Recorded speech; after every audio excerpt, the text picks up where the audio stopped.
안녕하십니까? 오늘은 그리스도의 구속하심으로 회복해 주신 5번째 복인 형통함에 대해서 말씀을 나누고자 합니다. 형통함의 복은 하나님께서 아브라함에게 사랑하는 아들 독자 이삭을 번제로 드리라 하셨을 때 아브라함이 순종함으로써 경험한 은혜의 복입니다. 그는 하나님의 지시대로 아들 이삭을 번제로 드리려고 칼을 들었을 때 여호와의 사자가 그 아이에게 손을 대지 말라 하시며 내가 내 아들 독자라도 내게 아끼지 아니하였은즉 내가 이제야 내가 하나님을 경외하는 줄 아노라 하시면서 이삭을 대신하여 수풀에 걸린 수양을 준비해 두셨음을 발견하고 이것을 아브라함은 여호와 이레라라고 말했습니다. 자, 그러므로 여호와 이레라는 의미는 하나님이 준비하시다라는 의미입니다. 그렇습니다. 이는 하나님이 창세전부터 준비하고 계셨던 그 아들 예수 그리스도에 대한 계시입니다.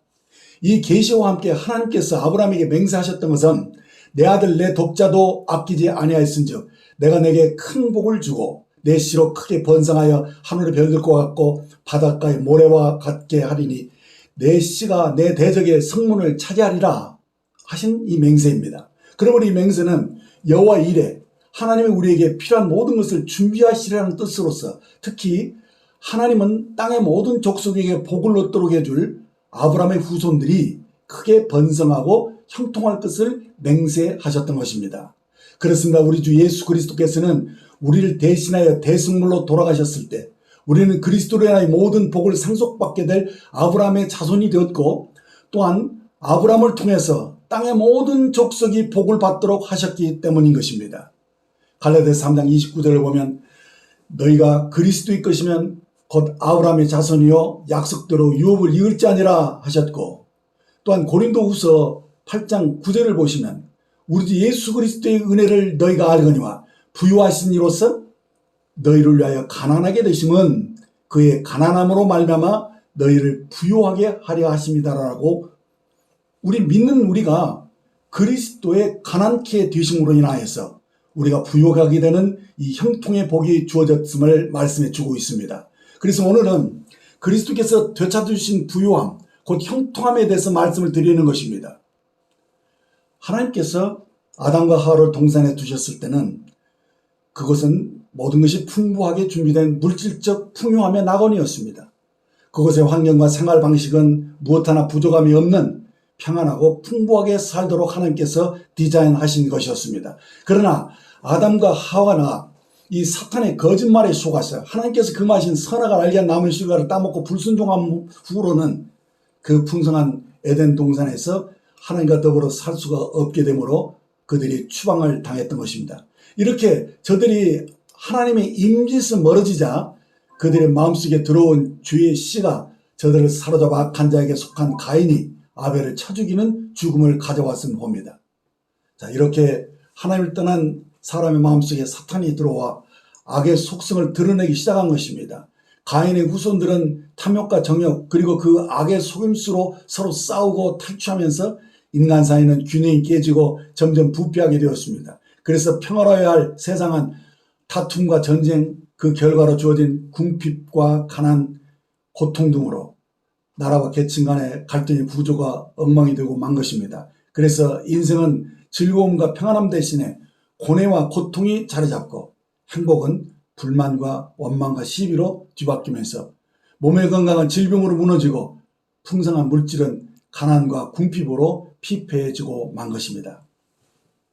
자, 이렇게 파괴된 인생에 대해서 하나님은 크게 번민하고 분노하시더니 홍수 이후로 하나님은 아브라함을 불러내시고 그에게 복을 주시면서 천하 만민이 너로 인하여 복을 받을 것이라고 말씀하여 주셨는데 이 복이 아브라함과 다윗의 후손으로 오신 예수 그리스도를 통하여 우리에게 주시고자 하신 복인 것입니다. 이 계획은 우리 인생을 사탄의 손에서 건져내기 위해서 그 아들을 우리의 죄를 대신하여 내어주신 이 구속의 은혜를 우리에게 이 합법적으로 하나님은 그 관계 회복을 길을 여셨다는 것입니다. 이 은혜를 시편 기자는 이렇게 노래했습니다. 시편 113편 5절 7절을 보면 여호와 우리 하나님과 같은 이가 누구리요 높은 곳에 앉으셨으나 스스로 낮추사 천지를 살피시고 가난한 자를 먼저 먼지더미에서 일으키시며 궁피 환자를 거름더미에서 들어 세우셨도다라고 말씀해 줍니다. 그렇습니다. 우리 하나님은 하늘에 그저 앉아만 계신 분이 아니었습니다. 우리를 사랑하시고 굽어 살펴보시며 우리의 처제를 불쌍히 여기신 것입니다. 그래서 우리의 죄를 구속하셨고 우리를 가난과 궁핍에서 건져내시기 위해 자기를 낮추시고 친히 이 땅에 오신 것입니다. 그렇습니다. 여호와의 이레는 하나님의 청량할 수 없는 사랑과 은혜를 계시해 주신 이름입니다. 하나님이 우리에게 잃어버린 낙원을 되찾아 주시기 위해서 그 아들을 준비해 주신 것입니다. 우리에게 하나님의 의와 그분의 생명을 주신 것뿐 아니라 우리 몸의 건강을 회복해 주시고 우리에게 필요한 모든 것을 공급하시는 형통의 복을 우리에게 회복해 주셨다는 것입니다. 이렇게 예수 그리스도께서 자신의 의와 생명과 부요함을 우리에게 주시기 위해서 십자가에서 그 값을 온전하게 다 치러 주신 것입니다. 그래서 이 복음을 믿는 자는 누구나 하나님의 자녀가 되어서 아브라함의 복을 상속받도록 하신 것입니다. 그렇습니다. 이렇게 일단 죄의 형벌이 치러지고 나면 우리와 하나님 사이가 가로막혔던 모든 것들이 다 처리되었기 때문에 하나님과 화목하게 됨으로써 우리는 자연스럽게 하나님의 자녀가 되는 권세를 회복하게 되는 것입니다. 자, 이건 무슨 말인가 하면 우리가 죄와 사탄의 어바에서 벗어남으로써 우리는 다시 하나님과 화목하게 되었기 때문에 당연히 죄로 인해서 잃어버린 모든 자녀의 권세가 회복되었다는 것이죠. 그러므로 이 죄의 결과로 주어진 가난과 궁핍 또한 이 부족함이 하나님의 자녀가 된 우리에게 형통함으로 인해서 모든 것이 회복되어지는 그 복이 우리에게 자연스럽게 주어졌다는 것입니다. 자, 이제 형통함과 물질 축복에 대한 말씀을 더 구체적으로 말씀드리기 전에 유념해야 할 상황을 먼저 말씀드립니다. 자기를 위하여 재물을 쌓아두고 하나님께 대하여 부유하지 못한 어리석은 부자가 되어서는 안 된다는 것입니다. 그러니까 우리가 받은 물질 축복이 하나님 나라의 봉사와 사역에 연결되지 않으면 재리 유혹에 빠져서 부정적인 결과를 초래할 수도 있다는 것을 유념하셔야 한다는 것입니다. 그래서 사도 바울은 돈을 사랑함이 일만항의 뿌리가 되나니 이것을 사모하는 자들이 미혹을 받아 믿음에서 떠나 많은 근심으로 자기를 찔렀도다라고 경고해 주셨습니다. 그러나 감사하게도 제가 아는 이 기업 중에는 하나님 나라의 가치를 두고 기업을 이끌어가는 분들이 많아요. 참 아름다운 간증을 저는 자주 듣고 있는데 제가 아는 어떤 기업은 기도보다 성령보다 앞서지 않는 복음사업이 우선이라고 하는 사업 목표를 가지고 기업의 이익금을 사회에 환원하는 기업이 있습니다. 그 기업이 최근에 선교사가 세운 기독병원을 지금까지 막강하게 후원해 왔었는데 그 병원과 함께 가난한 나라에도 의과대학과 종합병원을 설립하는 일에 대해서 막대한 기금을 헌신했다는 그런 아름다운 그런 소식을 들었어요. 그러니까 그리스도의 이름으로 의료 혜택을 받을 수 있도록 하는데 이 간증이 제 가슴을 뭉클하게 했습니다. 자, 이렇게 우리도 거룩한 부자가 되어서 하나님께 쓰임을 받는 성도들이 계속 일어났으면 하는 그런 마음이 간절합니다. 그렇습니다. 기업인뿐 아니라 우리 개인의 삶 속에서도 자신의 물질을 복음과 교회를 위해서 사용하는 이 소중한 마음을 가짐으로써 축복의 통로가 될 수 있다는 것을 말씀드립니다. 최근에 감사했던 것은 우리 교회가 은행 대출 이자로 재정적 압박을 받고 있는 동안에 성도들 모두가 기꺼이 자기 수입의 11조와 헌금을 성실하게 감당해 주셔서 이 큰 어려움을 잘 감당할 수 있었다는 것인데 어느 성도가 우리 교회 성도들이 이런 어려운 시기에도 모두 물질적으로 부족하거나 어렵게 사는 분이 하나도 없는 것 같다라고 이렇게 말한 것을 듣고서 저도 굉장히 놀라고 감사했습니다. 정말 기뻤습니다. 교회가 재정적으로 압박을 받던 그 기간 동안에 성도들에게 하나님께서 드리는 그 훈련을 주님이 시켜주셨다라고 생각이 되면서 감사하게 여겼습니다. 하나님은 아브라함의 이삭을 드리는 것을 보고서 내가 이제야 내가 하나님을 경외하는 줄 아노라 하신 이 말씀처럼 우리 교회의 성도들이 하나님과 교회를 사랑하는 것을 증명해 보인 결과라고 생각했습니다. 하나님은 교회와 복음을 위해서 드리는 이 물질을 잊으시지 않은 분입니다. 반드시 후회되어 누르고 흔들어 넘치도록 갚아주시는 분입니다. 저는 헌금을 많이 내서 가난해진 사람을 본 적이 없습니다. 도리어 하나님께 드리는 것에 인색했던 분들이 한순간에 그 많은 물질이 다 날아가 버리고 궁핍해지는 것을 저는 목회하면서 많이 보았습니다. 힘들게 번 물질을 사람의 지혜와 노력으로 지킬 수 없다는 것을 보았습니다. 물질은 하나님이 지혜를 주시지 않으면 우리에게 계속 머물러 있지 않고 증발해가는 그런 특성이 있습니다.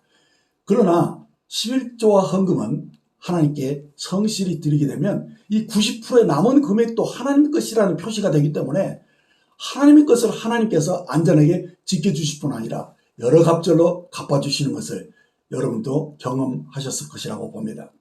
저는 우리 그리스도인들 모두가 거룩한 부자가 되기를 기도합니다. 그 돈을 어디에 어떻게 사용하느냐에 따라서 돈의 영향력은 크게 다르게 나타나기 때문입니다. 복음 전파를 위해서 많은 물질이 쓰이고 하나님의 나라가 이 가정과 이 사회 그리고 그 나라에 그리스도를 통해서 회복시켜주는 이 모든 복들이 임하기를 저는 간절히 기도하고 있습니다. 이 일에 저와 우리 교회 성도들이 함께 쓰임을 받기를 기도합니다. 자, 이제 로마서 8장 17절을 보시면 자녀이면 또한 상속자, 곧 하나님의 상속자요 그리스도와 함께한 상속자다라고 말씀합니다.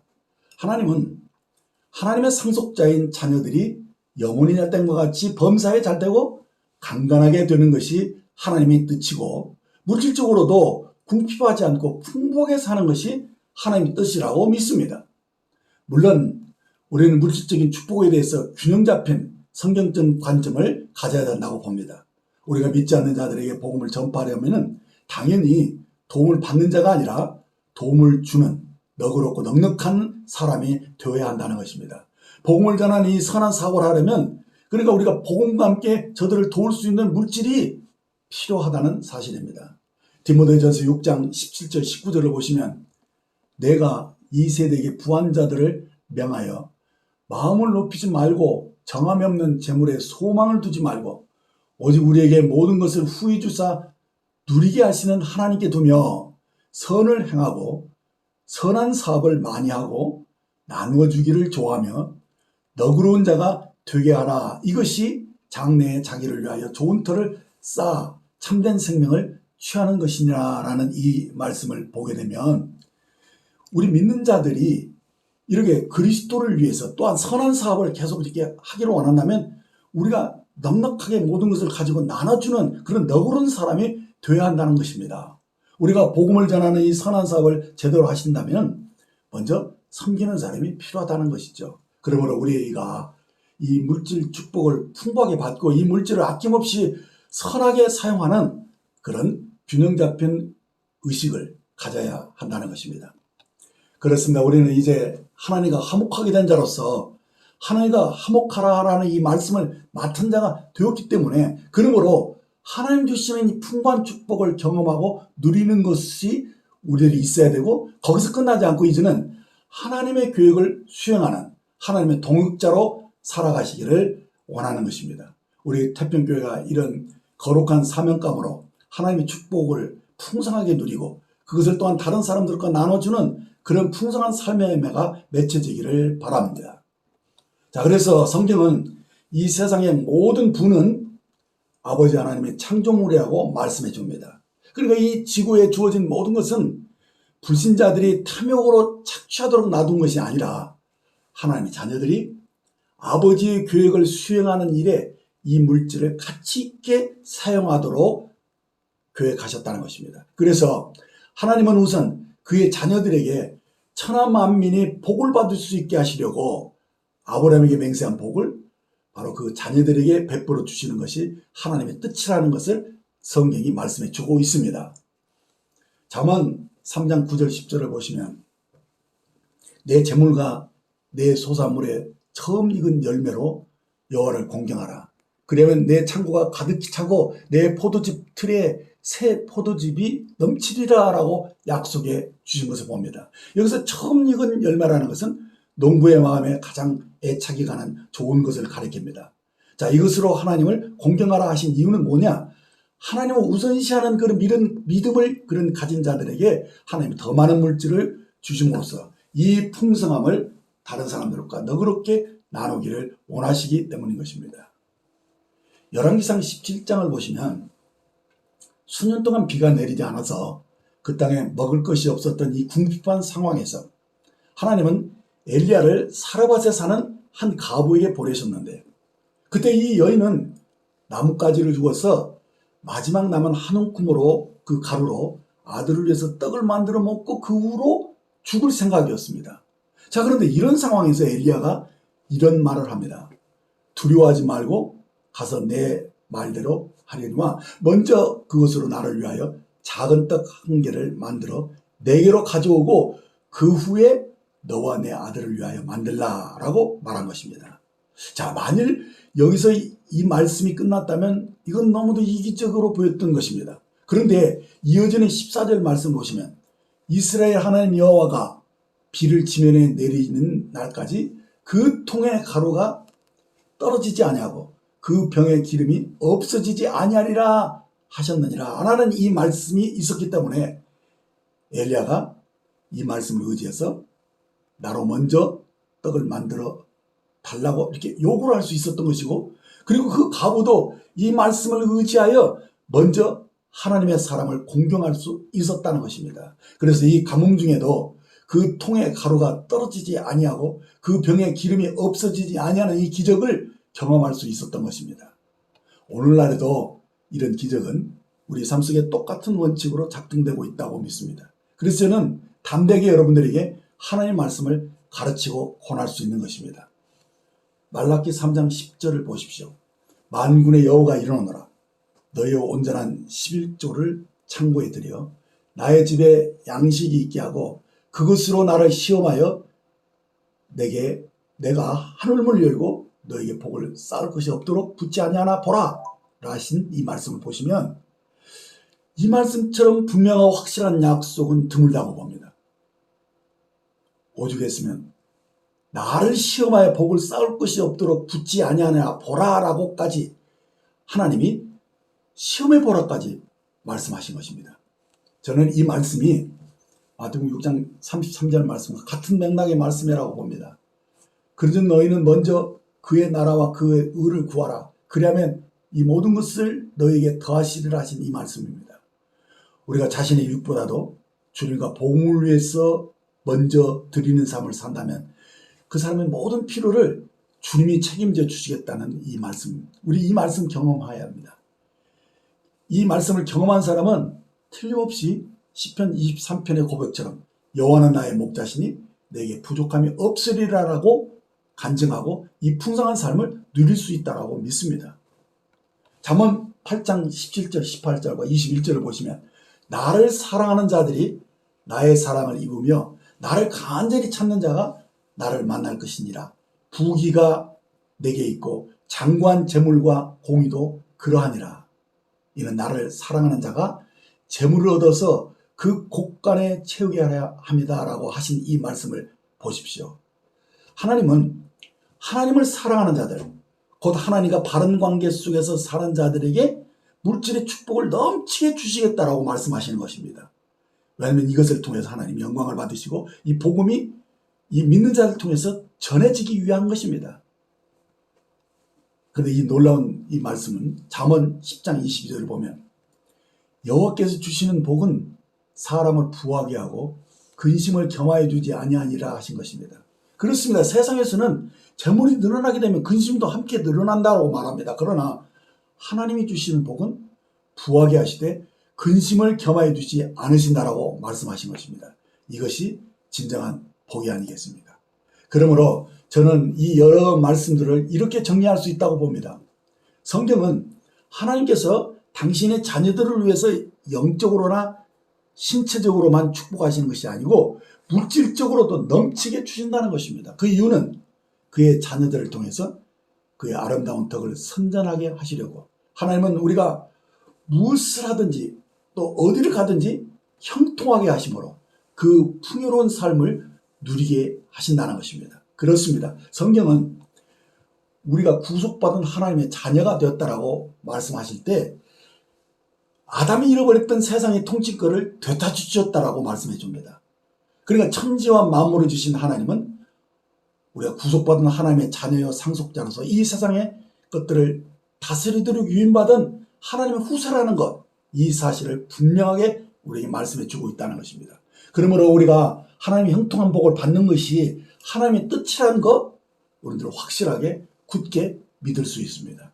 그것은 그리스도가 은혜로 회복해 주신 이 모든 복은 오직 우리의 믿음을 통해서 오기 때문입니다.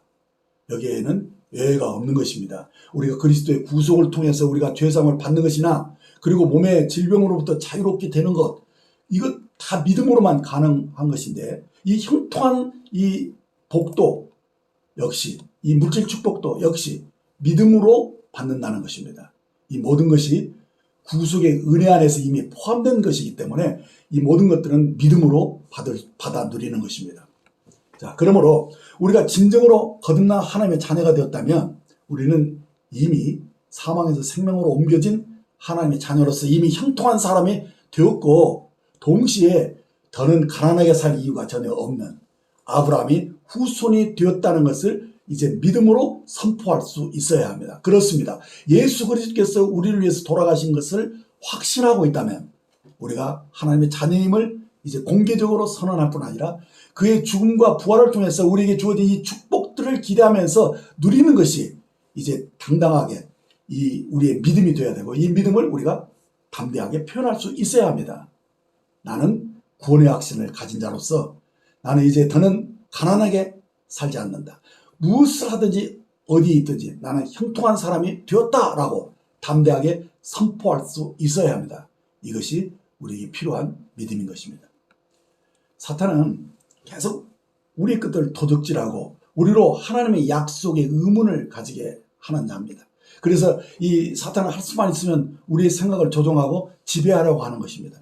우리의 상황을 조작하려고 하고 사실을 왜곡시키면서 우리를 부정적인 생각으로 묶어두려고 한다는 것입니다. 이 사탄의 교묘한 전략은 하나님의 사랑을 의심하게 만들므로써 하나님의 확실한 약속 또한 믿지 못하도록 하려는 것이죠. 성경은 우리가 믿지 않는 것이 죄라고 했고요. 우리가 믿음으로 쫓아지 않은 모든 것이 죄라고 말씀하고 있습니다. 그러므로 사탄은 이 거짓의 압인 것을 여러분들이 명심해야 됩니다. 사탄은 하나님에 대한 믿음을 멸시하고 자꾸 헐뜯으면서 우리가 합법적인 이 속량의 축복을 가졌다는 것을 자꾸 망각시키려고 하는 것입니다. 사탄이 우는 사자같이 호시탐탐 노리는 것은 다른 것이 아닙니다. 그게 거짓말로 우리를 속이려고 하는 것입니다. 하나님 말씀보다도 현재 우리가 당하고 있는 이 어려움들을 보게 함으로써 낙심하게 하고 믿음으로 사는 것을 뭐 헛된 꿈처럼 생각하도록 우리를 조종하고 있는 것입니다. 그래서 우리가 이 축복을 누리는 삶을 실제로 살기 위해서는요, 반드시 믿음의 선한 싸움을 싸워서 이겨야 합니다. 이래 우리가 하나님의 말씀을 굳게 믿고 보이는 환경을 의심하지 않고 하나님이 주신 이 말씀을 주장하고 소유하셔야 합니다. 이것이 그 믿음을 통해서 이제 담대하게 행하고 보는 것을 행치 않는 그런 승리하는 모습으로 나타나야 합니다.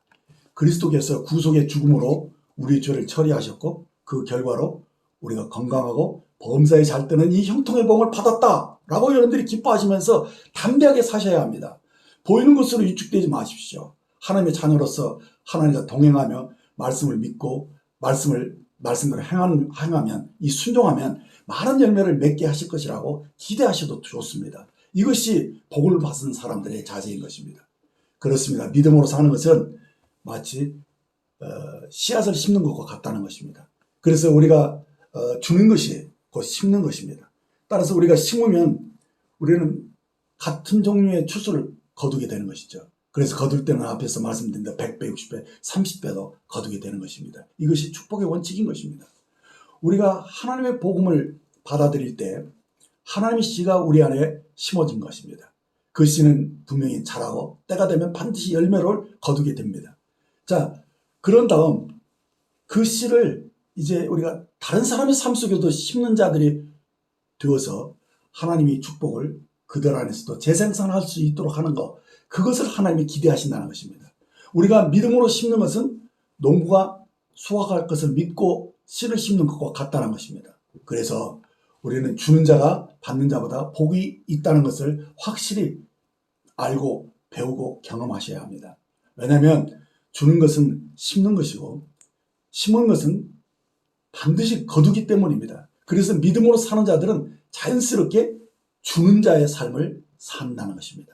주님은 누가복음 6장 38절에 주라 그리하면 너희에게 줄 것이니 곧 후이되어 누르고 흔들어 넘치도록 하여 너희에게 안겨주리라. 너희가 헤아리는 그 헤아림으로 너희도 헤아림을 도로 받을 것이다 라고 말씀하신 것입니다. 자, 이것이 우리가 부자로 사는 삶의 법칙입니다. 그리스도인이 우리가 물질의 축복을 받아서 누려야 하는 그런 목적이 자신의 삶을 위한 것만이 아니라 더 나아가 주의 일을 위한 공급으로 보시라는 것입니다. 하나님의 자녀인 우리는 자신의 삶을 풍성하게 살아야 하는 것뿐만 아니라 하나님의 사랑과 이 생명을 다른 사람들과 나누는 데 사용해야 하기 때문인 것입니다. 우리가 받는 물질 축복이 가장 가치 있는 목적은 믿지 않는 사람들을 구원하시는 하나님의 일에 동참하고 그 일을 수행하는 데 사용되는 것입니다. 그러므로 우리가 어떤 직업을 가졌는지 그리 중요하지 않습니다. 우리는 하나님의 자녀로 사는 이 위대한 복을 이미 받았기 때문입니다. 이 믿음이 우리를 창대하게 만들어 줄 것입니다. 우리는 그리스도 안에서 아브라함의 후손입니다. 그래서 우리는 이삭처럼 이 믿음으로 살 때 어떤 형편에서든지 이 복을 항상 누리고 증대하게 될 것이라고 믿습니다. 창세기 26장 12절 14절을 보면 이삭이 그 땅에서 농사에 그 해에 100배나 얻고 여호와께서 복을 주심으로 그 사람이 창대하고 왕성하여 마침내 거부가 되어 양과 소가 떼를 이루고 종이 심이 많음으로 블레셋 사람이 그를 시기하였다라고 말씀하고 있습니다. 자, 이 복은 이삭이 무엇을 잘했기 때문이 아니라 그가 아브라함의 후손이기 때문에 누릴 수 있었던 복입니다. 물론 그가 이 기근이 심했을 때 다른 사람처럼 임의로 애굽 땅에 내려가지 않고 그랄 땅에 머물러서 농사를 지었기 때문에 복을 얻었다고 말할 수도 있지만 그러기 이전에 그는 약속의 자손으로 그 은혜 안에 머물렀기 때문에 그의 농사에서 100배로 거둘 수 있었다라고 믿습니다. 그렇습니다. 우리는 그리스도 안에서 하나님의 자녀입니다. 왕 같은 제사장으로서 이 땅을 다스릴 수 있는 권세를 가진 자들입니다. 그러므로 우리는 이 믿음으로 계속 성장할 수 있고 증거할 수 있다라는 이 위대한 약속을 가진 자들임을 믿고 이 믿음으로 담대하게 사셔야 되는 것입니다. 여호와 일에 하나님이 나의 모든 필요를 준비하신다라는 이 믿음을 가지고 담대하게 사시기를 바랍니다. 우리는 모두 그리스도 안에서 하나님의 복을 받은 하나님의 상속자들입니다. 기도하시겠습니다. 하나님 아버지, 저희를 그리스도의 피로 구속해 주셔서 하나님의 자녀가 되는 권세를 주셨음을 진심으로 감사드립니다. 저희는 아브라함의 후손입니다. 그러므로 나는 위대한 복을 받은 자로서 끝없이 창대할 수 있다는 것을 믿습니다. 주님은 나를 위대하게 하시고 더욱 크게 만드시고 앞으로 위로 전진하게 하시겠다고 말씀하시니 감사합니다. 우리에게 한계가 없는 하나님의 자녀의 복을 누리게 하시고 승리와 풍성함을 위한 형통함의 은혜가 우리를 향해 열려 있음을 감사드립니다. 우리 주 예수님의 이름으로 기도합니다. 아멘.